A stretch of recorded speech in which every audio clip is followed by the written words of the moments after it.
Hudson County View, live and uncut. I'm your host, your favorite common man working hard with his hands, John Arhitis, and of course the latest and greatest at Hudson County News. So we really could be talking about Jersey City politics if we weren't talking about that Ward F council race. As you guys saw last week, for those that were able to tune into the debate, it was a real doozy, to put it mildly, and the sparks have been flying ever since. And this week we saw an anonymous flyer was put on a bunch of car windshields throughout Ward F, the city south side, and there was no paid for tag, and it went after Frank Educational Gilmore, who's of course a council candidate running against the mayor's slate, and Vernon Richardson, who's an aide to Mayor Fulop. And he held a press conference about that to discuss what his feelings were, talk a little bit about his past, as well as calling out his political opponents to denounce the mailing, or the lit drop, I guess I should really say. So we're going to talk about that whole situation going on in Ward F.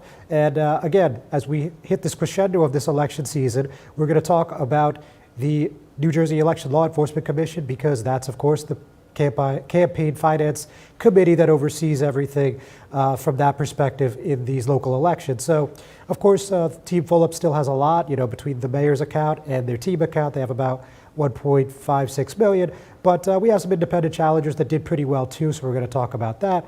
And we're also going to let you know what's happening in Hoboken on the financial side as well. And today, as I am every week, joined with a guest, and sitting right next to me, who we'll chat with when we get back, is Jersey City Wardy Councilman James Solomon. So all that and much more right after we take this break. Good Friend Self-Storage in North Bergen, New Jersey is a fully climate-controlled facility equipped with state-of-the-art security, packing supplies, a Refer a Friend program, and multiple loading docks convenient for commercial use. Located just off of Route 3 at 4301 Tunnelly Avenue, Route 1 and 9. Call 201-867-2444 or visit us on the web today. Good Friend Self-Storage. Let us be your good friend. When you have 3 children who are police officers, you worry about them every day, but you are also proud. Under Mayor Fulop, 70% of new officers in Jersey City have been minorities. Mayor Fulop also upgraded our public safety cameras with over 200 new cameras and body cameras on officers, protecting citizens and police officers. Steve Fulop is my kind of mayor. Hudson County View, live and uncut. John Arhitis, and as I just mentioned a couple moments ago, today I'm joined with Jersey City Wardy Councilman James Solomon. Councilman, thanks for coming back in. Happy to be here, John. Thank you. Oh, you're welcome. Yeah. So first, before we get into it, a hearty congratulations is in order. Very big congratulations on your third daughter on the way. Thank you. Gabby and I couldn't be more excited to have a family of 5. All right, excellent. Yeah. So listen, there's no shortage of things to talk about just in the past 7 days, right? So, I mean, look, let's go back to a week ago, 8 days ago to be specific. Sure. You had that meet and greet at Van Voorst. You guys were talking about a bunch of topics, Liberty State Park, public safety, I think, came up, and you were talking about vaccinations, and we found out that Frank Gilmore at that moment was unvaccinated. Based on the look on your face, looked like you were pretty surprised. That's correct, that's accurate. And then the next day he got his first shot, and this has turned into a big campaign talking point. So from your perspective, what was going through your head at that time, and what did you think about what that has happened since then? Yeah, I mean, as you said, I did not know before that moment that Frank was not vaccinated. So I'm sort of processing as I'm hearing that. I'm thinking about him and his family. And I think the thing that immediately comes to mind is, I want to have a private conversation with Frank. Right? He's a friend before politics. And so obviously after the event happened, he and I had a phone call, 30 minutes after it finished. And during that conversation, he told me he was going to get vaccinated. I know he spoke to others after that, and I'm glad he made that choice. And for me, vaccines are the way out of this pandemic. We do not get back to as close to normal as possible until as many of us as possible, ideally all of us, are vaccinated. And so, I've been proud through COVID to have worked really, really hard to first keep people safe at the start of the pandemic, right? Working on distributing PPE, talking to seniors, we helped the senior get her food stamps in the middle of the chaos of the pandemic. then working with small businesses to keep them open, and then since we've had vaccines, to try to get as many people vaccinated as possible. And I think moving forward, back in August, I called for vaccine mandates for both school district and city employees. And I think we've seen that mandates really do help increase the number of people vaccinated.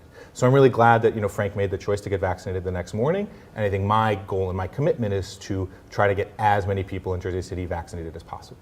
Now, as a cancer survivor, is a booster shot something that you're going to be doing when it's time? So whatever my doctor advises me to do, I'll do. I had Moderna. I don't believe that the booster's been approved for my set of pre-existing conditions, but I'll talk to my doctor. If my doctor advises me to do it, I'll get it.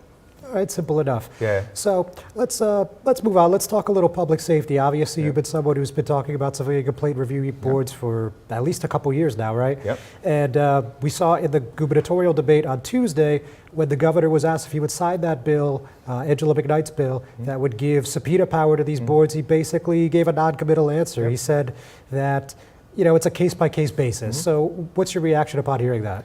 Sure. Well, I think it's important to understand that Assemblywoman McKnight's bill is a case-by-case basis, right? She gives municipalities the ability to put in a civilian complaint review board. She is not mandating, right, that they do so. And I think what we've seen is Jersey City, we need a civilian complaint review board. I told the story in the debate, but it's worth reiterating. We learned that a Jersey City police officer, while off duty, got drunk, got into an argument, took out his service weapon and discharged it. Right? He fired a service weapon after getting into a fight.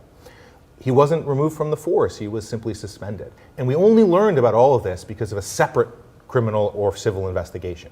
And that speaks to why we desperately need independent oversight to make sure that there's nothing swept under the rug, there's as much transparency as possible, and that's going to then make for a safer city because it's going to improve trust between officers and the communities that they serve. Now, related note, I think, last night we saw a report come out from Gothamist WNYC that said there's oath keepers in our law enforcement communities throughout the state, including the Jersey City Police Department. So I don't have any names, I don't have any numbers at this time, just that broad generalization for now. But do you think this is something where a CCRB would be a good situation to handle it? 1,000%, right? Obviously, just the idea that there might be white supremacists in our police forces, horrifying and has to be addressed. And look, I'm sure that Mayor JCPD will address it, but what a CCRB guarantees is transparency, right? It guarantees that they, as trusted community leaders, can investigate, can issue a report. Right now, the whole of kind of oversight of police misconduct is done in secret.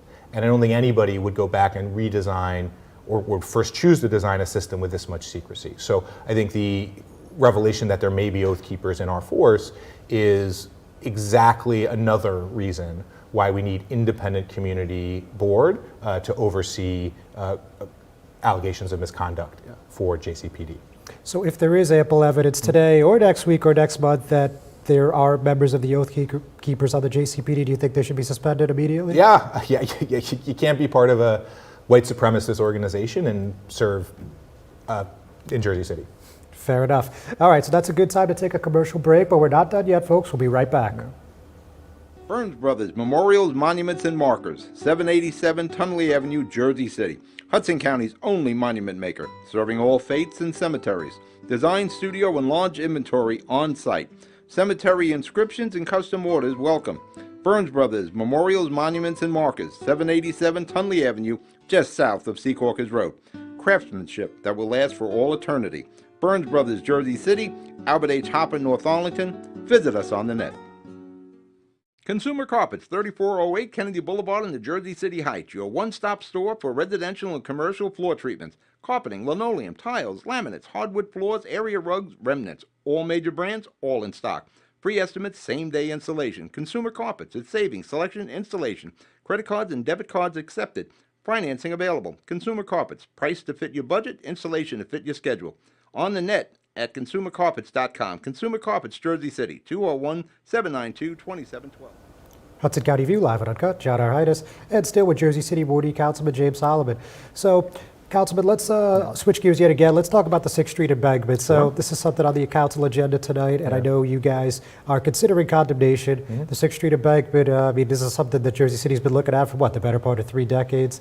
And it looks like we may get a ruling on where this project is headed tomorrow over in D.C. So just tell us a little bit what's in front of the council and what you'd like to see there at the embankment when it's all said and done. Sure, I'll start with the vision, right? I think the Embankment Coalition, which, as you said, have been fighting for decades, have, developed this really beautiful vision for the space. A public space, including the option for future transit, preserving as much of the forest that exists there as possible.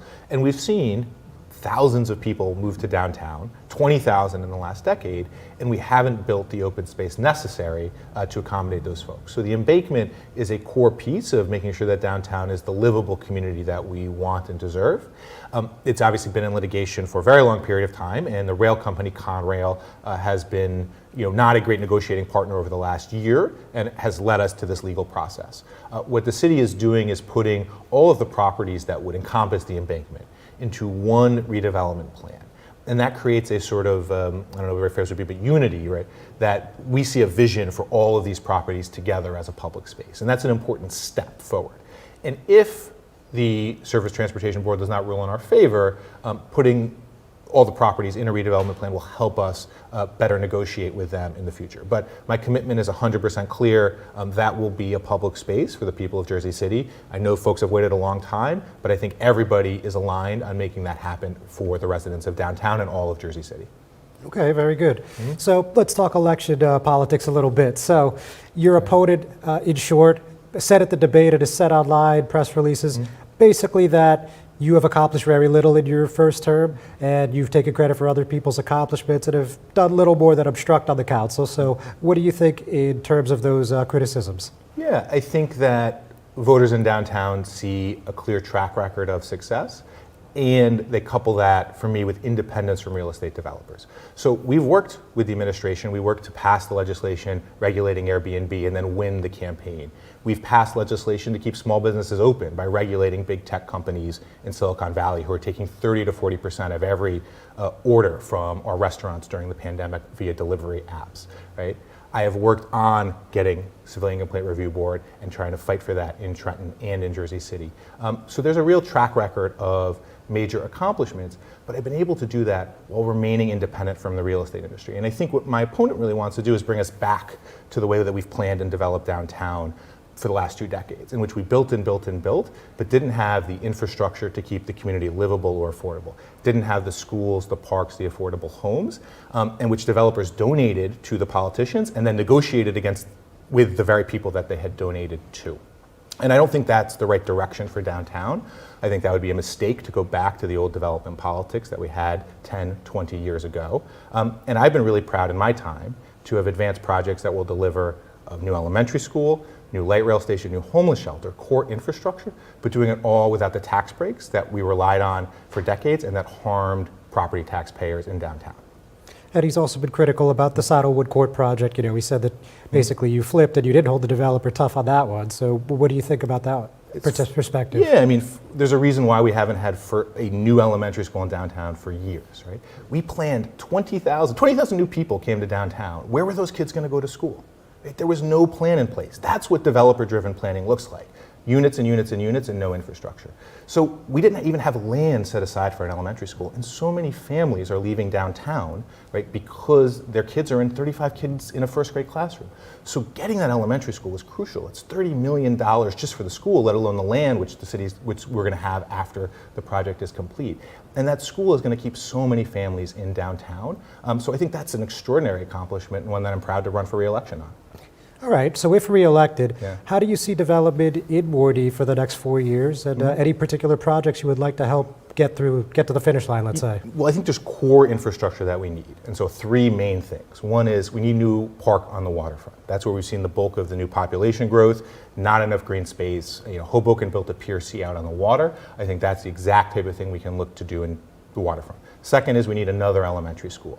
Given the number of people, the overcrowding at PS 37 and PS 16, another elementary school north of the Holland Tunnel would help really alleviate all of the overcrowding at our elementary schools. And third is we need more affordable homes.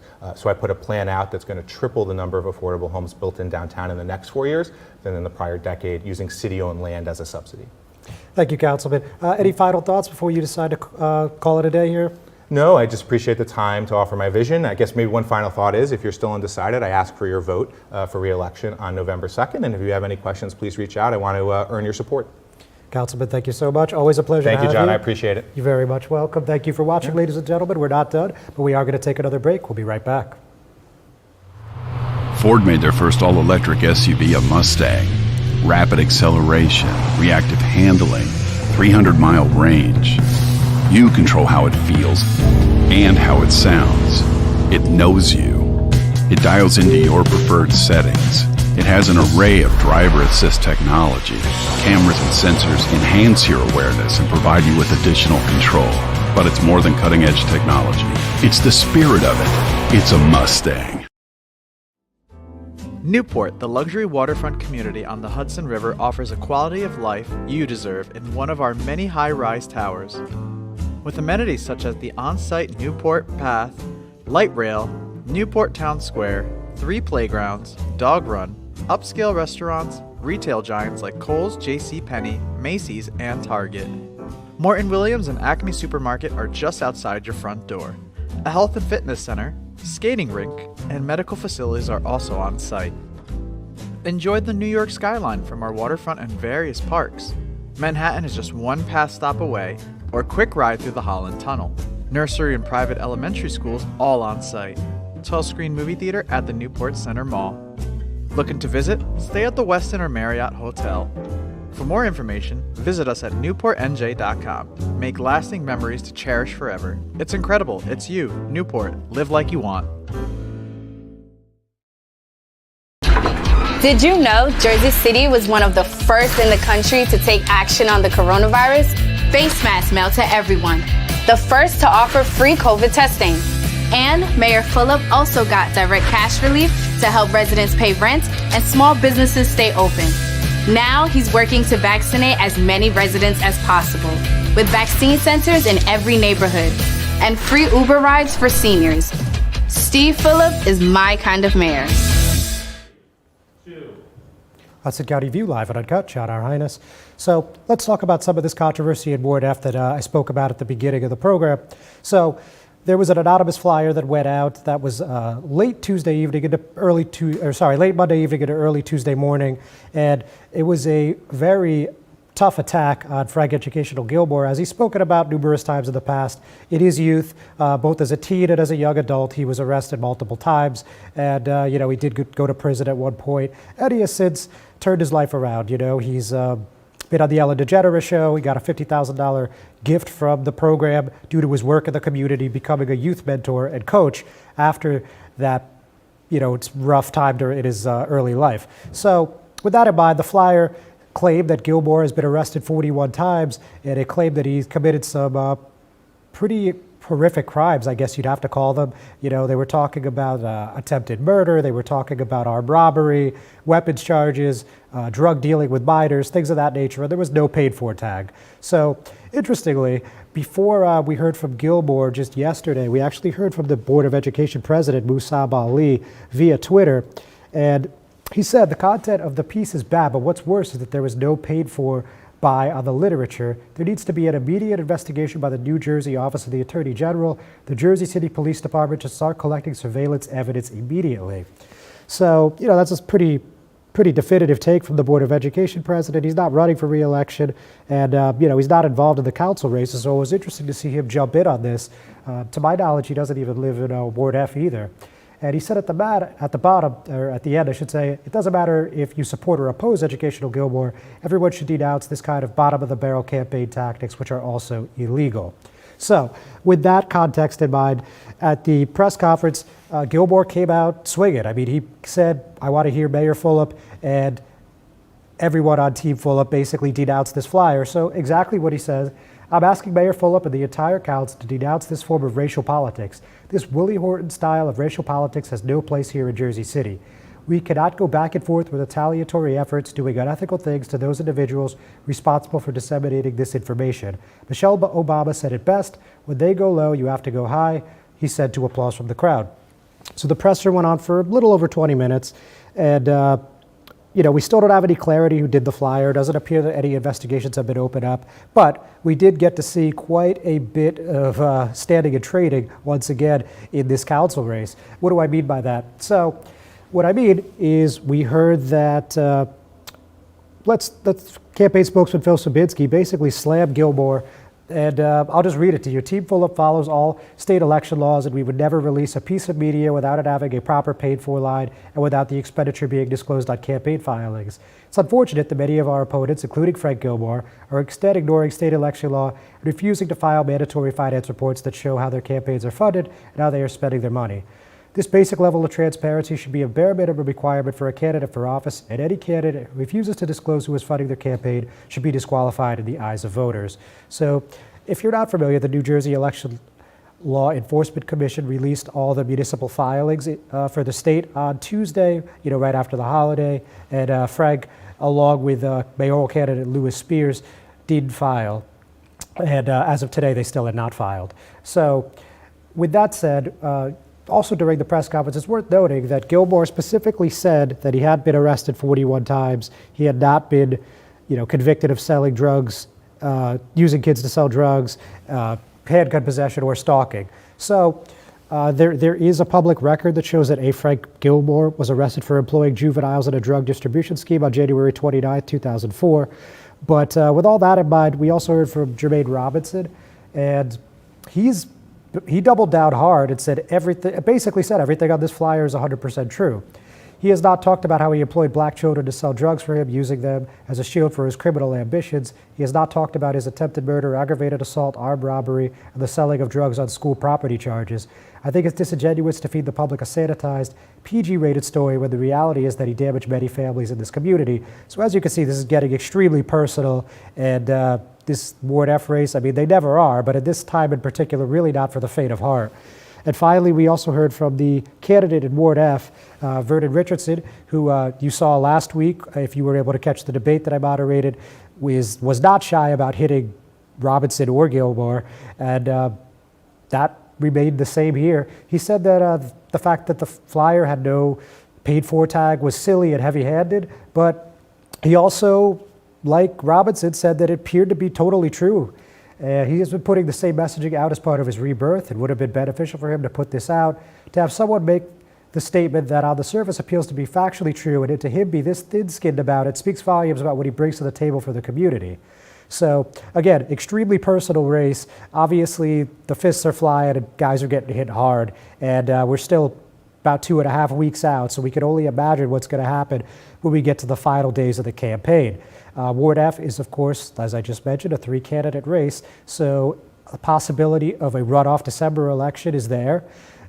But if one candidate is able to get 50 plus 1, then that would be the ball game right there on November 2nd. So we'll see what the voters on the South Side do on that day, again, about 2.5 weeks away. With that, we're going to take our final commercial break. We'll be right back. Panepinto Properties, Jersey City, shaping the workplace with state-of-the-art office spaces and addresses your company desires. Building residences that define your home environment, adjacent to all modes of transportation with on-site parking available. The right address, the right lease. Call 201-521-9000 or visit online at panepintodevelopment.com. Panepinto Properties, building Jersey City for everyone. Introducing the all-new Ford Maverick. A truck for people who do stuff. And people who make stuff. People like Gabrielle Union. I make this look good, don't I? Who haul whatever they want to wherever they want. Like wood to build things made of wood with. And friends to get weird with. It's for long trips that the standard hybrid engine with a targeted EPA estimated city fuel economy rating of 40 miles per gallon helps with. That an 8-inch touchscreen connects with. and any trip that this interior makes more comfortable. But we'll let Gabrielle tell you all about it. Or I could just tell them it's a Ford truck that starts at less than $20,000 MSRP. Yep, that works too. The all-new Ford Maverick, built to defy expectations.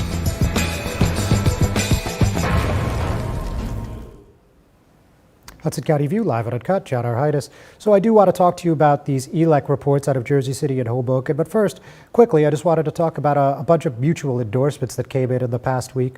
So yesterday we heard that from Jersey City Councilman at Large Rolando Lavaro, him and Ward A Council hopeful Kristen Zadroga Hart traded endorsements. We also saw in Ward B that Chris Gadsden, who's now running at large, also endorsed Brooks, who returned the favor. And Lavaro also is supporting Brooks, and Brooks supporting Lavaro as well. So just wanted to point that out quickly. So let's talk about these ELEC reports. Let's start with Jersey City. So there was a lot to parse through. You know, obviously we have 9 council races and all of them are contested. The mayor's race is contested. So right there, that's 18 reports. Have a couple 3-way races. So, you know, we have close to 24 reports. I mean, a couple people didn't file, as I mentioned earlier, but let me give you the important points. So as far as cash on hand, which means how much available in the campaign account to spend, Mayor Fulop has $838,000. Of course, these are approximations. I'm not going to do it down to the cent, but Team Fulop is $731,000. James Solomon, of course, who was just in the studio, has about $86,000, and Joel Brooks has $34,000, leading all challengers. So let's dig a little deeper. Let's go into a couple details before we call it a day here. So there's a lot of spending on consultants in this election cycle. So Putnam Partners, which is a consulting firm out of Arlington, Virginia, was paid $49,987 via 2 separate checks on August 27th. That was from Mayor Fulop's personal account, as opposed to the team account, that is. And then $14,650 was spent on a media buy with Buying Time Media out of Washington, D.C., and that same amount was spent again on September 13th, September 17th, and September 24th. So a significant amount of, appears to be TV time there. And on top of that, we saw a lot of elected officials give to the Team Fulop account. We saw $4,350 from Assemblywoman Angela McKnight, $2,000 from Lyndhurst Mayor Jim Anzavito, $3,750 from former Councilman Steve Lipsky, and his wife, Ureta Lipsky, is the county commissioner, and she gave $575 out of her own check account, and $3,500 from Wardy Councilman Rich Baggiano.